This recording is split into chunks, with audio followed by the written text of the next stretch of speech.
오늘은 낭만 시대의 최고의 작곡가 멘델스존에 대해서 이야기 나눌까 합니다. 페릭스 멘델스존 바르톨디라고 하는 멘델스존은요, 아주 부유한 가정에서 태어난 작곡가죠.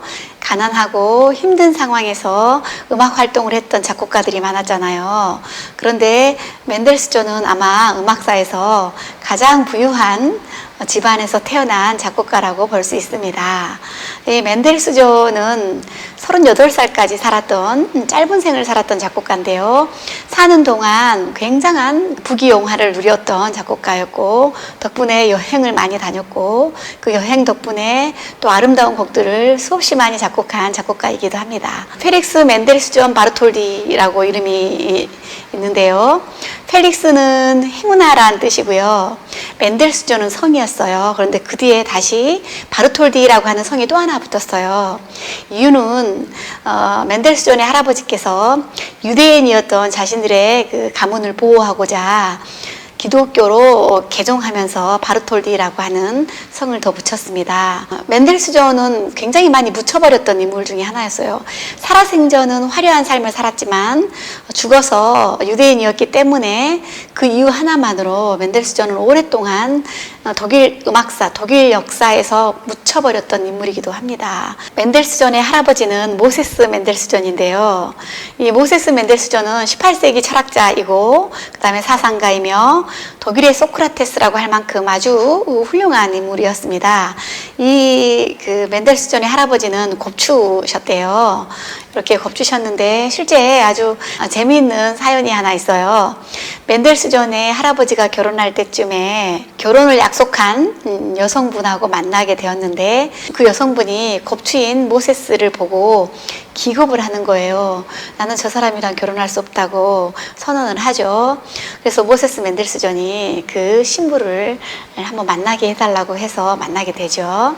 그리고선 그런 말을 합니다. 혹시 하늘이 정해준 인연에 대해서 어떻게 생각하느냐, 하늘이 인연을 만들어준다고 생각하느냐라고 여성분에게 물어보니까 그 여성이 그렇다, 신께서 인연을 만들어준다고 생각한다고 얘기를 하죠. 그러니까 모세스가 그런 말을 해요. 나도 그렇게 생각하는데 나는 태어나기 전에 천사에게 나의 그 신부감에 대해서 물어봤다. 나의 신부감을 보여달라고 했더니 천사가 나의 신부감을 보여줬는데 그 신부감이 곱추였더라. 그래서 어떻게 여성분한테 이 잔인한 병인 곱추를 줄 수가 있느냐. 그 곱추를 나에게 주고 나의 신부감은 아름다운 미모로 태어날 수 있도록 해달라고 부탁을 했다. 그런 얘기를 하니까 이 여성분이 너무 감동을 받은 거예요. 그리고 나서 모세스 멘델스존과 결혼했다는 그런 일화가 있습니다. 실제 모세스 멘델스존의 부인인 여성분인데요. 굉장히 그 현모양처였고 가정을 잘 이끌었던 그런 부인이었다고 해요. 모세스 멘델스존의 사진을 좀 보면 이렇게 곱추였던 상황들이 많이 보이죠. 여기는 이제 다른 사상가들과 철학자들과 함께 회의를 하고 있는 모습이고요. 모세스 멘델스존은 실제 독일에서 이 화폐에 찍힌 인물이기도 합니다. 이렇게 사진도 가져왔네요. 모세스 멘델스존의 아들 아브라함 멘델스존은 멘델스존의 아버지인데요. 이분 같은 경우도 사실은 국회의원도 할 만큼 굉장히 활동을 많이 하셨던 분인데 이분은 그런 말을 하셨어요. 나는 어렸을 때는 아버지의 아들이었고 성인이 되어서는 아들의 아버지가 되었다라고 말을 했어요. 그만큼 아버지의 그 유명세 때문에 묻혔고 또 아들을 낳고 나서는 멘델스존의 유명세 때문에 또 자신이 묻혔다고 그렇게 얘기를 하는데요. 아브라함 멘델스존과 어머니 사이에서 멘델스존은 태어나죠. 아주 서유럽의 아주 큰 은행가의 아들로 태어나고 당시에 그 멘델스존의 집인데요. 아주 큰 집에서 살았죠. 이렇게 복원한 집이고요. 베를린에서 문화적이고 지적 생활의 중심지로 독일에서 가장 유명한 살롱을 운영을 했답니다. 그래서 그 살롱에 드나들었던 사람들이 바로 철학자 헤겔이라든가 셰익스피어 번역가라든가 그 다음에 시인 하이네, 야곱 그림이라든가 E.T.A. 호프만, 작곡가 훈멜, 슈퍼, 스폰틴이나 베버 등 정말 많은 예술가들과 문화인들 그리고 철학자들이 이곳을 드나들었다고 합니다. 멘델스존은 5개국어가 능통했고요. 멘델스존 또한 학교를 다니지 않았어요. 멘델스존은 개인 교습으로 다 교육을 받았던 학생이었습니다. 워낙 부유했기 때문에 모든 공부를 가정교사를 모시고 수업을 받았다고 하는데요. 6살 때는 이미 오케스트라, 개인 오케스트라를 소유하게 되었고 집안에 오페라 극장도 있었다고 합니다. 9살에는 첫 공개 연주회를 했고 이때 어머니께서 자신의 아들의 그 실력에 굉장히 놀랐다고 합니다. 이미 소년 시절에 5개의 오페라를 작곡했고 현악 오케스트라 교향곡을 11개나 작곡을 했고요. 협주곡, 소나타, 푸가 등을 아주 많이 작곡한 그런 천재적인 재능을 가지고 있었던 작곡가였죠. 멘델스존의 어린 시절입니다. 굉장히 이쁘게 생겼죠. 누나의 모습 또한 인물이 너무 좋았어요. 실제 누나와 사이가 너무 좋아서 연인이라고 부릴 만큼 사이가 좋았대요. 누나가 죽고 나서 또 멘델스존은 6개월 만에 또 죽게 되죠. 아무튼 이 누나 또한 실력이 굉장히 뛰어난 피아니스트였습니다. 그러나 아버지의 아주 큰 반대로 음악가의 길을 걸을 수 없어서 멘델스존을 통해서 파니 멘델스존의 곡이 발표되기도 했습니다. 또한 멘델스존의 무언가 같은 경우는 누나가 만들어 보라고 조언을 했다고 해요. 그래서 멘델스존은 48곡의 무언가를 작곡하게 되죠. 피아노 곡인데요. 아주 짤막짤막한 곡들이 모여서 하나의 큰 대곡을 만들어줬어요. 당시에는 피아노 보급이 많이 되었기 때문에 아마추어 피아니스트들이 연주할 수 있을 만큼의 짤막짤막한 곡들을 작곡했는데 아마추어뿐만 아니라 연주자들도 연주할 수 있을 만큼의 고난이도의 곡들도 많이 있다고 볼 수 있습니다. 무언가 중에 실지 않는 노래 작품 번호 67번의 네 번째 곡 상세 설명에 붙여놔 드릴 테니까 꼭 들어보시기 바랍니다. 자, 요것은 파니 멘델스존의 작품인데요.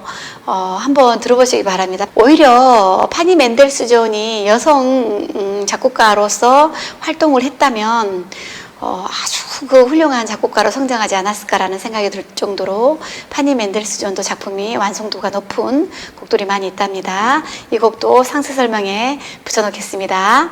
멘델스존이 12살 때에는 괴테를 만나게 되었고 이 괴테가 멘델스존을 너무 예뻐했어요. 그래서 2주 동안이나 괴테의 집에 초대를 하게 되죠. 당시에 파니 멘델스존도 같이 가고 싶다고 아빠에게 졸랐는데 여자아이는 안 된다. 그래서 멘델스존만 괴테의 집에 2주를 머물렀다고 해요. 날마다 아침이면 멘델스존이 괴테를 위해서 피아노 연주를 해줬다고 합니다. 당시에 괴테가 이런 말을 했어요. 너는 나의 다익. 내가 아프고 슬퍼지게 되면 나의 사악한 꿈들을 너의 연주로 몰아내주려무나 라는 말을 할 정도로 멘델스존을 사랑했다고 합니다.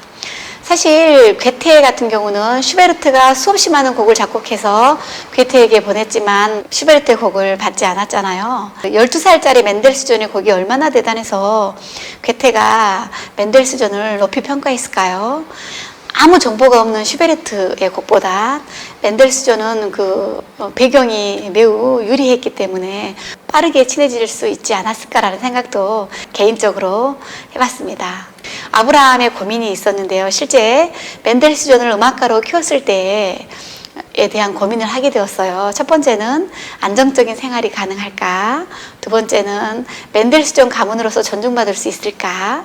그리고 세 번째는 펠릭스의 재능이 그만큼 충분한가에 대한 고민을 하게 되죠. 정말 부모는 이런 고민들을 할 텐데 아브라함 같은 경우는 멘델스존의 실력을 몇 차례 검증을 받고서야 음악가로 활동할 수 있도록 허락을 해주게 되죠. 실제 베토벤의 제자였던 마리비고나 작곡가면서 피아니스트였던 이그나츠 모셸레스라는 사람과 그리고 프랑스 음악원장이었던 케르비니 같은 경우는 굉장히 무뚝뚝하고 잘 말을 하지 않았던 인물인데 이 케르비니 같은 경우는 이제 실제로 아브라함에게 멘델스존은 천재적인 재능이 있다라는 조언을 해줍니다. 그리고 나서 아브라함은 멘델스존을 음악가로 키울 수 있도록 결정을 하죠. 멘델스존이 16살에 작곡한 현악 8중주 옥텟 매우 훌륭한 곡입니다. 현악 4중주 두 팀이 모여서 연주한다고 생각하시면 쉽겠습니다. 팔중주인데요. 실제 누나에게 한 말이 오케스트라만큼이나 빈틈없는 음향을 가지고 있다고 그런 얘기를 하게 되죠. 이 현악 팔중주 옥텟도 제가 상세 설명에 붙여놔 드릴 테니까 꼭 들어보시기 바랍니다. 그리고 멘델스존은 17살에 셰익스피어의 희곡 중에 한여름밤의 꿈이라는 책을 읽게 되고 그 책을 읽고 난 다음에 한여름밤의 꿈 소곡을 작곡하게 됩니다. 참고로 셰익스피어의 비극은 햄릿, 오셀로, 리어왕, 맥베스이죠.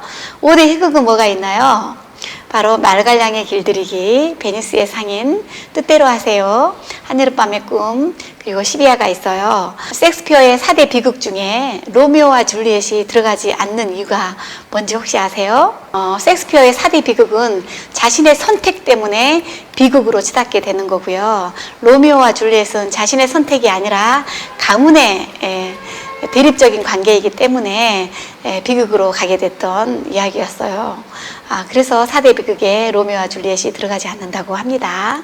17세에 작곡한 한여름밤의 꿈 소곡 굉장히 재미있어요. 처음에 목관악기가 화성을 이루면서 꿈길로 진입을 합니다. 빰빰빰빰 하고 진입을 하는데, 그러고 난 다음에 현악기가 아주 가는 소리로 요정들의 날개 소리 같은 표현을 하게 되죠. 아주 기발하죠. 실제 현악기 연주자들이 이 연주를 굉장히 어렵게 생각한다고 해요. 17살에 작곡한 한여름밤의 꿈도 상세 설명에 붙여 놓을 테니까 꼭 들어보시기 바랍니다. 한여름밤 꿈 소곡을 작곡한 지 16년 후에 프로이센의 빌헬름 4세가 한여름밤의 꿈을 무대에 올릴 건데 거기에 맞는 음악을 의뢰하게 됩니다. 그래서 12곡의 곡을 상황에 맞게 작곡하게 되는데요. 16년이 지났음에도 그 스토리가 연결되어지게 작곡을 하게 되죠. 부수음악으로 작곡되어진 한여름밤의 꿈, 멘델스존 사후에 영국의 왕실의 공주가 결혼하면서 멘델스존의 결혼 행진곡과 바그너의 로헨그린 산막에 있는 결혼 행진곡을 자신의 결혼식에 쓰게 되면서 결혼 행진곡이 굉장히 유명해졌죠. 요새는 신랑 신부가 좋아하는 곡을 연주하기도 하는데요. 몇 해 전만 해도 결혼식 할 때 멘델스존의 결혼 행진곡과 바그너의 결혼 행진곡이 결혼식에 사용되기도 했죠. 이렇게 간단하게 멘델스존의 10대 시절 작곡한 곡에 대한 이야기를 나누었습니다. 인물로 보는